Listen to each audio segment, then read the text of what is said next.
The world has long known of the incredible human rights violations committed against the people of Burma by the military government called the junta.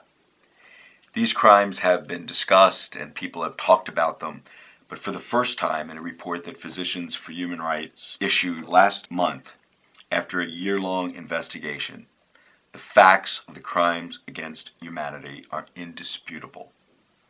Over 30 incredibly brave investigators risked their lives to go into Burma and gather evidence from over 600 households of incredible human rights violations that have happened to members of their home in the past year alone.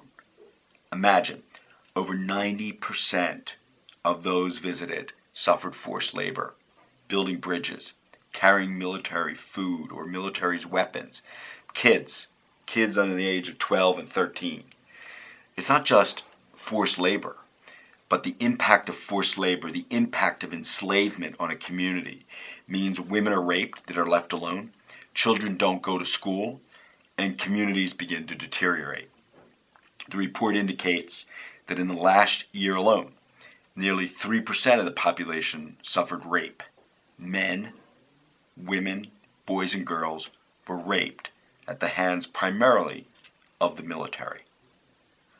All of us have known about these violations, but now we have the facts.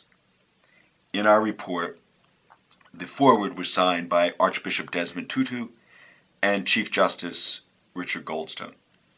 And I think Desmond Tutu says it best when he notes, this report embodies the voices of Chin survivors of these atrocities and lets us hear an enslaved and brutalized population asking for assistance in the struggle for justice, for freedom, and for life itself.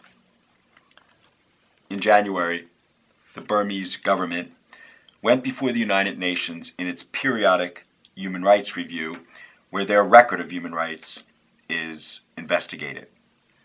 Prior to that meeting, I went to Geneva with colleagues to talk to government leaders and to many international agencies, asking them to call upon the United Nations to hold a commission of inquiry into the violations by the Burmese government.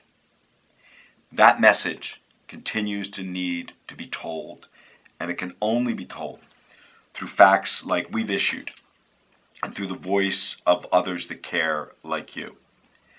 As long as this country is allowed to oppress its people, we continue to allow those crimes to continue ourselves. And none of us have the credentials to abstain from helping the people of Burma.